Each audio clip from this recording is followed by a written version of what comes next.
Di semua industri. Makanya ya you can be the lucky one atau lu bisa rungkat gitu. Oke. Nah, ini gue ada pertanyaan, kenapa reputasi seorang founder atau pemilik emiten sekarang ini diukur dalam tolak orang mau berinvestasi atau enggak? Ya kalau dalam konteksnya perusahaan publik, dia sudah menjadikan itu publik, maka itu menjadi cerminan. Karena semua orang bisa lihat. Kalau perusahaannya tidak TBK, lu mau lihat seberapa terpercaya atau seberapa solid ini orang dari mana? Kecuali ya we know each other misalnya. Tapi kalau orang lihat di publik, itu kan cerminannya dari harga sahamnya. Kalau harga sahamnya kayak roller coaster begitu, lama-lama meskipun bisnisnya waras, tapi orang jadi melihat seperti ini tukang main gitu. Padahal nggak ada urusannya kan? Bisa aja dihinggapi baling tadi. Ya, tapi itu jadi sesuatu yang bisa jadi pertimbangan orang-orang, makanya harus dijaga. Ya, mungkin lu bisa jelasin sedikit konsep dari index inclusion, kan sekarang banyak dilempar tuh kata-katanya. Jadi orang-orang yang dari dulu nggak tahu MSCI, orang kan banyak yang dulu zaman gua COVID aja orang banyak yang nggak tahu MSCI itu apa, FTSE itu apa, indeksnya mereka nggak paham. Tapi sekarang mereka, mau masuk MSCI itu kayak jadi gemar perlombaan. Yuk masuk MSCI, yuk dapat follow pasif dari asing, dari BlackRock, Vanguard semua bisa masuk. Nah, itu konsepnya bagaimana index inclusion itu sebenarnya? Ya, ini kan sebetulnya sama aja kayak di Indonesia ada LQ45, ada IDX 30, ada indeks-indeks begitu, cuma diterbitkan oleh asing. Nah, asing ini, MSCI is a research house lah kalau gue bilang. Banyak yang subscribe, Vanguard, BlackRock, dia subscribe. Gue juga aktif komunikasi sama MSCI, gue kenal beberapa orangnya, kita juga diskusi terus. Mereka itu bikin algoritma yang di-subscribe dan dipercaya, dan mereka itu sistemnya algo, jadi mereka not so much looking on fundamentals. Jadi saham apa yang memang market cap-nya menurut mereka sesuai, terus volume-nya sesuai, ya itu masuk. Dan karena fund-nya mereka besar sekali, meskipun Indonesia itu cuman kayaknya 1% atau berapa persen dari total fund yang dia punya, it's still a big amount of money gitu. Nah, mungkin sekarang ekonomi lagi nggak bagus atau gimana, orang jadi ngincer pengen masuk ke indeks-indeks tersebut, dapat flow of money, dapat reputation, dan I think masuk indeks kayak lu mungkin jadi influencer, tolak ukur lu adalah followersnya banyak misalnya. Nah, menjadi sebuah emiten juga ada prestasinya gitu. Prestasinya apa? Masuk indeks. Prestisnya kan? Prestisnya. Kalau dilihat konglo-konglo itu, mereka misalnya dapat inflow 3 triliun juga mungkin itu bukan uang yang besar juga buat mereka gitu. They're so rich.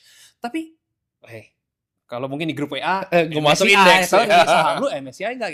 It could be like that. Kan gue nggak ngerti pemikiran para bos-bos gitu ya. Tapi itu menjadi prestis, dan kalau lu sebagai emiten mau mencari partner di luar negeri, I think it's easier dan lebih trusted juga kalau lu adalah part of MSCI.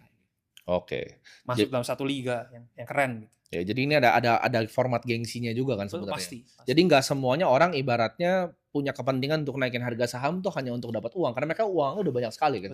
Betul. Tapi kan cara paling gampang untuk kalian bisa memikat asing sebagai emiten, kita mau cari partner di bisnis atau apa, adalah ya your company is public, so everyone can check, dan mereka masuk dalam liga mana. Apakah sekarang ibaratnya valuasi, kan kalau kita pelajarin dari zaman-zaman gengnya Warren Buffett, mereka masih penganut mungkin price to earning, price to book, return on equity. Apakah ini masih bisa jadi pedoman nih dalam investasi di pasar modal Indonesia? Masih. Cuman again, ekspektasi orang kan sekarang tinggi sekali karena ya pengen kaya dan segala macam gitu. Dia nggak melihat bahwa investasi ini adalah sebenarnya mainan maraton atau mainan panjang. Kalau untuk fund atau mungkin lo yang size-nya lumayan besar, itu jadi pertimbangan karena kan mungkin lu juga nggak trading harian, goal lu beda kan, maka lu harus lihat fundamental. Tapi kalau buat retail memang mungkin fundamental itu tidak menarik karena ya tidak bergerak dan cenderung kayak dia ya turun aja harganya gitu. Untuk saat ini. Nanti mungkin pada cycle-nya bisa aja fundamental yang naik terus dan yang lain enggak. Dan I think terjadi di mana-mana juga. Nvidia juga orang kan lihatnya potensinya kan, karena dia mau naik, dia menguasai AI dan segala macam, akhirnya harganya $5 triliun juga orang masih believe gitu. Ini gue ada pertanyaan mengenai salah satu pendapat dari Ray Dalio. Ray Dalio pernah bilang bahwa untuk compete di market itu harder than Olympics menurut dia. Apakah lu setuju dengan pendapat itu? Apakah sesulit itu untuk beating the market di Indonesia?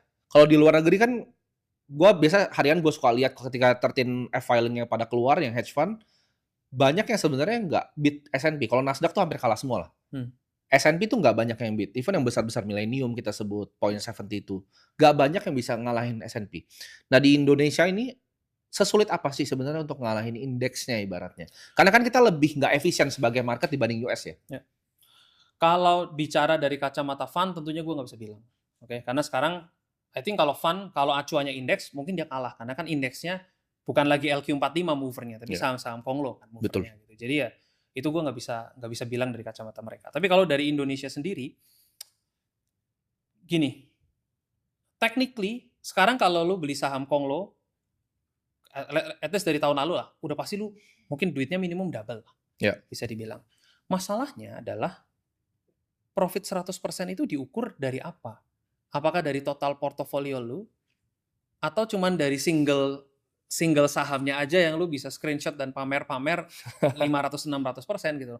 Kalau duit lu 100 juta rupiah, lu 100 jutanya all in, ya probably performance lu akan baik sekali. Tapi kalau duit lu 100 miliar, 200 miliar, 300 miliar, ternyata beli saham Konglo-nya 10 miliar, it doesn't affect you so much gitu. Jadi gimana mentranslate itu tuh gimana gitu. Jadi kembali lagi karena kan nggak mungkin lu bisa beli segitu banyak juga. Mungkin beli segitu juga besoknya diguyur kan. Makanya kalau orang yang bisa profitnya banyak sekali, kalau kita lihat mungkin belinya nggak se-heavy itu gitu. Sehingga ya diizinkan untuk profit istilahnya. Iya, jadi kalau misalnya ibaratnya mau masuk saham Konglo kan punya orang kan berarti kan. Iya. Apakah ya karena kalau misalnya di ya level lu atau mungkin kayak gua waktu itu main di saham juga harus ada beberapa yang ibaratnya izin kan, karena ini agak unik gitu kan pasar modalnya. Dimana kalau kita masuk besar tapi ibaratnya nggak izin di emiten yang nggak terlalu besar, itu bisa diguyur gitu. Dan gue juga udah pernah diguyur. Nah, pendapat tuh bener. Kenapa mungkin teman-teman banyak nanya ke gue, kenapa gue nggak main ibaratnya saham Konglo? Karena size-nya nggak allow gue untuk main, kecuali gue berizin tadi gitu loh. Nah itu pendapat lu gimana tentang fenomena itu? Karena gini, gue nggak bisa ngehajar 300M gue udah hitung nggak mungkin, there's no way gue bisa hajar 300 miliar. Jadi kalau ada orang yang bisa itu nggak tahu apakah itu barang kerjasama dengan crossingan atau apa. Gini, kalau size lu ratusan miliar atau size lu triliunan, maka nanti ujung-ujungnya lu akan belinya BBCA, BMRI, LQ45 lagi, saham-saham itu lagi. Karena memang akhirnya udah nggak, size-nya udah, yang lain udah terlalu kecil buat lo gitu. Jadi kalau ditanya izin, gue nggak tahu izin ke siapa ya. Tapi memang bener kalau misalnya teknik, ini logis aja, logis aja. Kalau ternyata lu mengetahui bahwa entah dari mana mengetahuinya, ada saham yang harganya 100 perak dan lu mengetahui bahwa kayaknya ini bisa jadi 1000 gitu ya. Kalau gue dari sisi pemilik emiten atau gue pemilik kepentingan, ngapain gue harus ngasih untung lu? Masa dikasih sih gitu kan ibaratnya. Pipis di toilet umumnya bayar 2.000 gitu. Nah ini mindset yang gue pengen teman-teman retail paham nih. Iya, tidak ada orang yang mau ngasih uang secara gratis. Menurut pendapat saya. Mungkin bos-bos suka charity dan